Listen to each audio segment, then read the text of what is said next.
Hello, and welcome to this week's episode of Medisodes.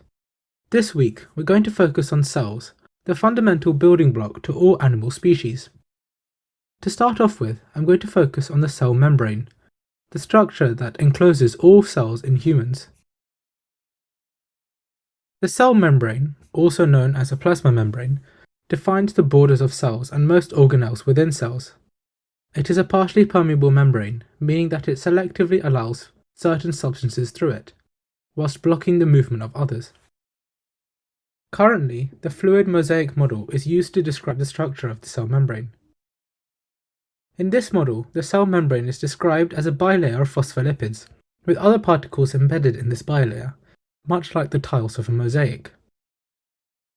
A phospholipid is a molecule consisting of glycerol, two fatty acids, and a phosphate head group. Phospholipids automatically orientate themselves into a bilayer, about 5 to 10 nanometers in thickness. This is due to the differing properties of each part of the phospholipid molecule. The fatty acid groups on the phospholipid are hydrophobic, meaning that they repel water, whilst the phosphate head groups is charged, and so is soluble in water, hydrophilic. The exterior surroundings of cells and the interior cytoplasm are both water mediums, which means that the hydrophobic fatty acid tails orientate themselves in such a way that the fatty acid tails are on the inside of the bilayer, where there is no water, and the hydrophilic phosphate head groups face the exterior and interior of the cell. This means that the cells are soluble in water, which is essential in transport.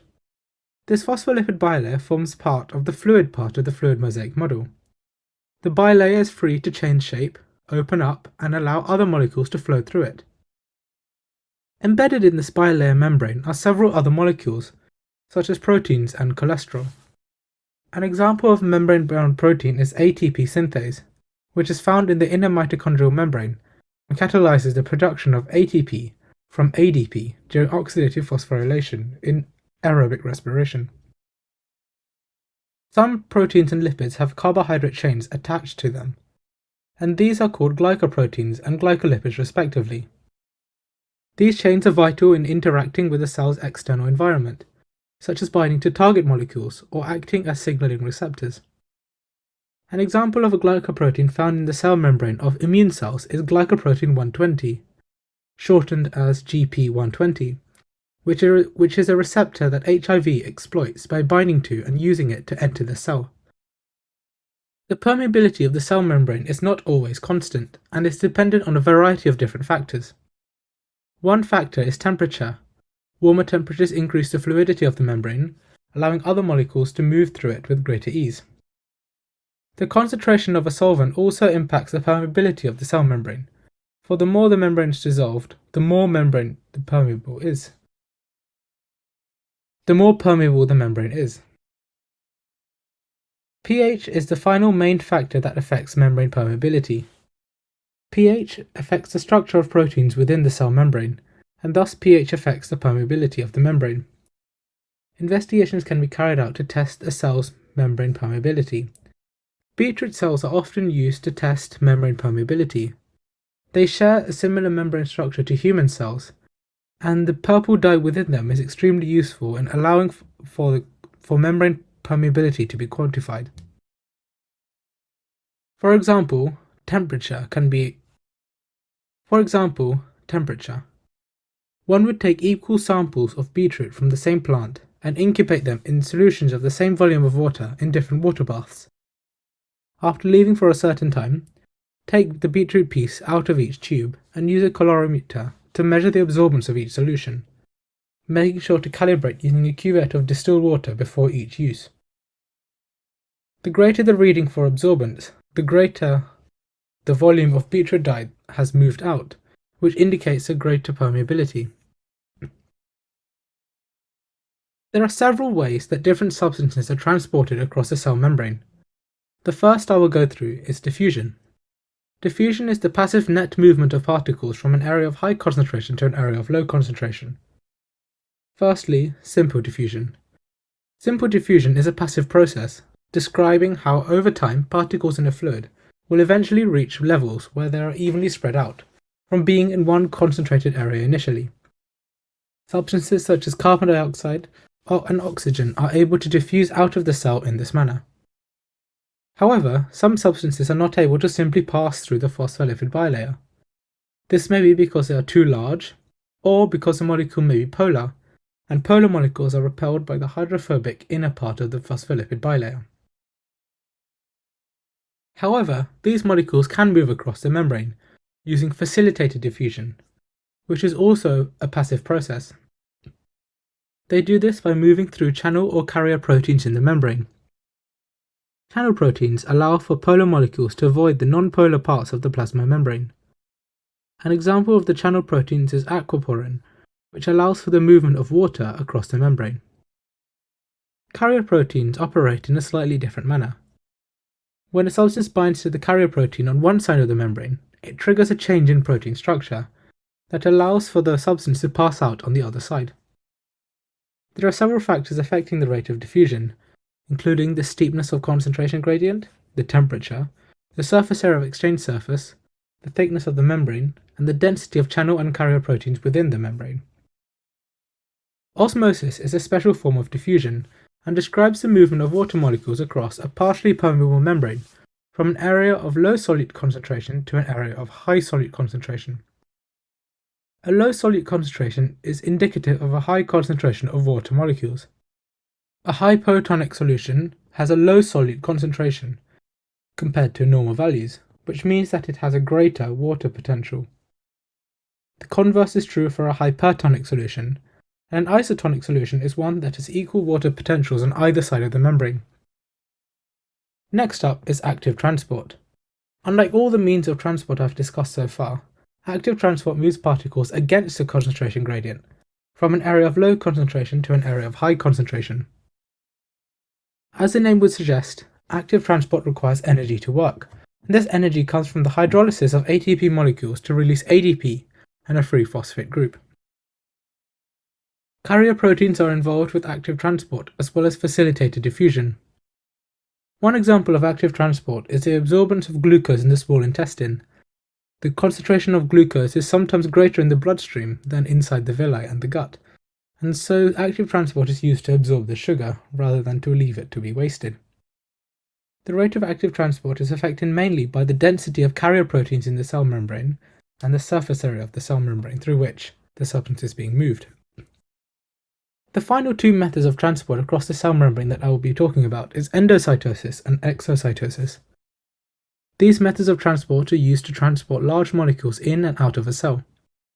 Firstly, exocytosis.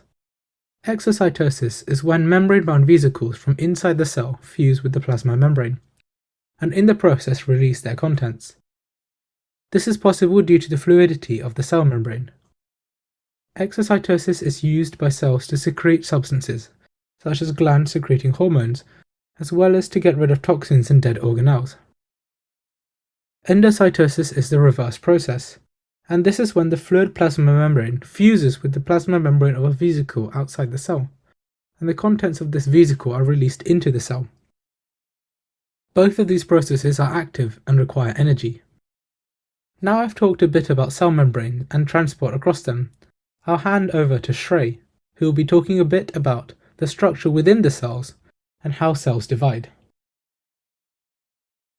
There are many cell organelles which are enclosed by the cell membrane within a cell, and they do have many different functions. So let's start with the most important one, the nucleus. So the nucleus controls all the cell's activities, and it dictates what proteins are made, when and where. And so it's inside the nucleus is something called nucleoplasm, which is kind of like a cytoplasm-like substance that the chromosomes and the DNA is floating in. And the DNA is bound to a protein called chromatin. So when we come on to talk about cell division, the chromatin actually condenses to form the chromosomes that then can then allow the cell to divide. There's also the nucleolus, which makes ribosomal RNA, and then that ribosomal RNA is assembled into ribosomes. So if we talk about ribosomes now, they produce the polypeptides that the cell needs. So they have a large and a small subunit, and they kind of clamp the mRNA between those two subunits and then read the nucleotide code to produce polypeptides that the cell needs. And how they do that is through if we go into how protein synthesis works, there is a triplet code. So we know that mRNA has is made of bases, so A, C, G, and in mRNA U as well, instead of the T of DNA. And by reading 3 at a time, these sets of 3s are called codons. And the ribosome uses these codons to decide which amino acid to put in what place. And therefore, from that sequence of amino acids can form the polypeptide. So ribosomes are a really important part of the cell. Another really important part of the cell is the mitochondria. And the mitochondria is a site of aerobic respiration. It's the powerhouse of the cell, converting chemical energy into ATP that the cell can use. So it consists of 2 membranes that are separated by narrow intermembrane spaces called cristae. And what the cristae are, in the inner membrane, they're folded, which basically increases the surface area of the mitochondria, which means that you can have more aerobic respiration. And actually, it's thought that mitochondria originated as prokaryotes in their own right, and this is known as endosymbiotic theory. It's thought that one day a eukaryote or prokaryote ate a mitochondria, basically, and they developed a symbiotic relationship where the mitochondria would provide the cell with ATP energy, and in return, the cell would give protection to the mitochondria, and from that developed the mitochondria. Another really important organelle is the Golgi apparatus or the Golgi body, which are a series of flattened membrane sacs. And they're constantly forming and budding off these little sacs, going to different places within the cell. And the main function of the Golgi body is to package proteins for secretion and also to transport and store lipids. They also form lysosomes, and lysosomes are these spheres of digestive enzymes that are enclosed in a phospholipid bilayer. And they're really important, for example, in fighting infection and that kind of immune response, as well as digesting in phagocytosis. With the Golgi body works the endoplasmic reticulum, and there are 2 types of endoplasmic reticulum: rough endoplasmic reticulum, which has ribosomes lining it, and smooth endoplasmic reticulum, which doesn't have ribosomes lining it. And what they have is cisternae, which are basically complex systems of membrane-bound sacs, which are actually continuous with the nuclear membrane and the Golgi bodies. So rough endoplasmic reticulums are involved in the transport and synthesis of proteins, and smooth endoplasmic reticulum is transporting lipids. Finally, the final organelle we're going to talk about is centrioles, which arise from the centrosome, which is a region within the cell. And what they do is they are 2 hollow cylinders, and we're going to talk about mitosis later, but during mitosis, they have a very important role in producing spindle fibers. So this is mainly a eukaryotic cell. So we look at prokaryotic cells. You have a cell wall, which is made of peptidoglycan, which is different from plants. Plants actually have a cell wall made of cellulose. Prokaryotes also have a capsule, which has kind of a slimy layer on the top that protect them from attack and also prevent them from becoming dehydrated. They also have very different, their DNA is organized in a very different way. They have circular DNA, which is a continuous loop, and they also have these small loops of DNA called plasmids, and these can actually be exchanged between bacteria in a process called horizontal gene transfer. They also have pili, which are these protein extensions coming out of the capsule, and they help the bacteria adhere to surfaces. And the flagellum, which is like a kind of tail-like thing that they use to move, and the flagellum rotates, and that rotating motion propels the cell forward. They also have smaller ribosomes, 70S ribosomes, compared to eukaryotes who have 80S ribosomes. And they also have mesosomes, which are involved in processes such as respiration. So we look at, so that's all the cell organelles. But one of the most important things within what a cell does is the production of proteins, protein synthesis. So let's have a look at that now. So firstly, DNA in the chromosomes is transcribed into messenger RNA, mRNA.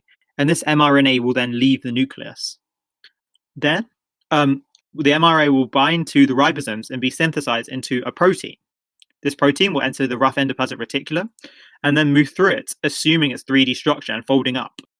Then vesicles with that protein will be pinched off the rough endoplasmic reticulum and then fused with the Golgi body. The protein is then modified further in the Golgi body, and then again, these vesicles are pinched off the Golgi. And the vesicles will eventually fuse with the cell membrane and be released into the extracellular matrix or the blood. So the second part of what I'm going to talk about is the cell cycle, which is very important in how cells reproduce themselves. So if we start with the main phase that the cell cycle's in most of the time is interphase. An interphase can be broken down into 3 substages. So firstly, G1. In G1, the cell organelles will duplicate themselves because obviously if we're making 2 cells, they're going to need 2 times as many organelles between them. Then we go into S phase where the chromosomes themselves are duplicated because obviously we need 2 sets of chromosomes, one for each of the new daughter cells that are going to be made. Then there's G2 where the cell checks that it hasn't made any errors and it will make appropriate repairs to the DNA. And also that stage, if it believes there is damage to the cell or to the genetic code hasn't been correctly duplicated, it can autolyse. It can basically self-destruct to stop it becoming a cancer cell, for example. Then we'll move into M phase or mitosis phase, and this is the nuclear division phase. So it's again into 4 parts, and that's prophase, metaphase, anaphase, and telophase. So in prophase, the chromosomes will coil up because when they're being duplicated, they're uncoiled, and they'll become shorter and thicker. The nucleolus will also disappear from a microscope picture, and also the nuclear envelope will start to disintegrate, and the centrioles will start to migrate to the poles of the cell. And that's because in metaphase, the centrioles will produce spindle fibers, which attach to the centromere of sister chromatids. So basically, the sister chromatids have joined at the center by a centromere, and that's what the spindle fibers attach to. And the spindle fibers from both poles work together to pull the sister chromatids to the equator of the cell, otherwise known as the metaphase plate. Then into anaphase, the spindle fibers contract, and this causes the centromere to divide and the chromatids to be pulled apart. So from each sister chromatid, one chromatid will go to each pole of the cell to make sure that we have every single chromatid, each of the 23 chromatids. And then we have telophase, and this is really the end of mitosis, where chromatids, the chromatids uncoil again, and the nuclear envelope starts to reform. Finally, the crowning moment is cytokinesis, where the cell membrane pinches and the cytoplasm is separated. So the cells can go round and round in this cycle from interphase into mitosis and cytokinesis over and over again. It does eventually have to leave this, and it goes into G0, which is cell differentiation, and that's when the certain genes in the cell will be switched on to produce proteins that are needed for the cell's future function. And after that, it's possible that the cell won't be able to divide further. Also, cells have a limit to how many divisions they can go through before basically the cell becomes worn out effectively and can't divide any further. And mitosis is a really important process. In multicellular organisms, it's used for growth and repair. So unfortunately, we can't repair damaged cells themselves, but mitosis is really important in replacing those cells and therefore repairing the tissues that those cells are part of. In other organisms, there's also mitosis can be used as a form of asexual reproduction by basically copying the organism and then splitting in half to form two new organisms. So you can investigate mitosis using root tip squashes. So this is where you take the root tip, which is dividing, it's in the meristem tissue of the root, and you create a squash. And by dyeing it with something like toluidine blue, you're able to, under the microscope, see the different stages of mitosis. So now we've talked about the cell ultrastructure and how cells divide and reproduce. Let's go on to Anapam. That's going to talk about the variation in genetics and how they arise through meiosis and epigenetics. While Shrey has explained the process of mitosis, which is how the majority of the cells in the body replicate, the same is not true of the gametes of the human body.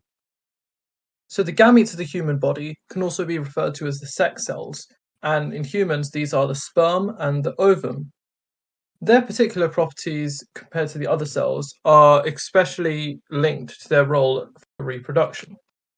The sperm cell is extremely small, with the head only being 5 micrometers long, and millions are produced on a daily basis by the human body in preparation for any potential fertilization of the egg cell.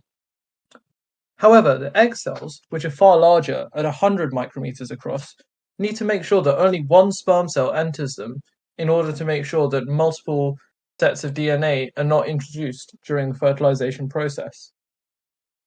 To do so, chemicals are released when the sperm reaches the ovum and triggers something called the acrosome reaction. This is where the acrosome, a vesicle in the sperm cell's quote-unquote head, fuses with the sperm cell's membrane and then releases digestive enzymes into the follicle cells of the egg cell. And this causes the zona pellucida and the ovum to thicken into a jelly-like layer, meaning that other sperm cells cannot do the same process and cannot enter the sperm cell, the egg cell. This then leads to the nuclei of the successfully fused sperm cell and the egg cell to fuse and then form a full diploid cell with all the genetic instructions needed for the creation of a human being. But how do the gametes themselves form? I mentioned earlier that sperm cells are produced en masse by the human body, and this is done through a process known as meiosis. This process is very different to mitosis, although some of the stages are very similar, and its processes are very important to ensure genetic variation, which is the reason why evolution can occur.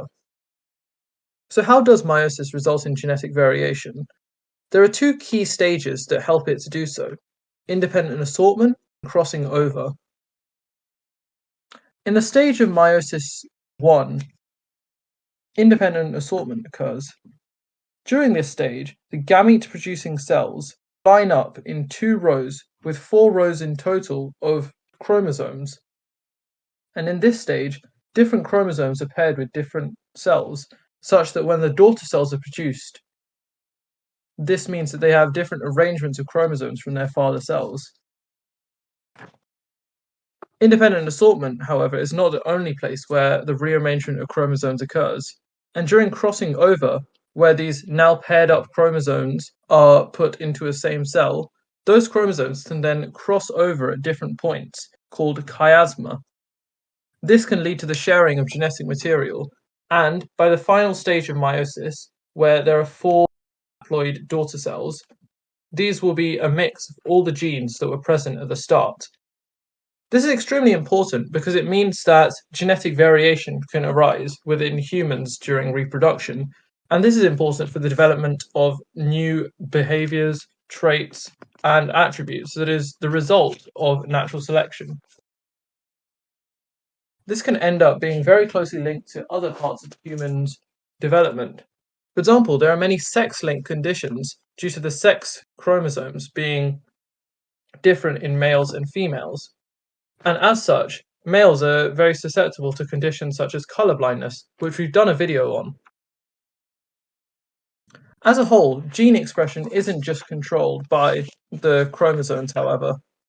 While the chromosomes and the explicit translation of genes is extremely important for what proteins and other microcellular substances are produced, there is also a field called epigenetics that also determines what is produced and what genes are transcribed. As you should know, all human cells contain the entire human genome for that human person. However, not all the cells are able to transcribe all of their genes.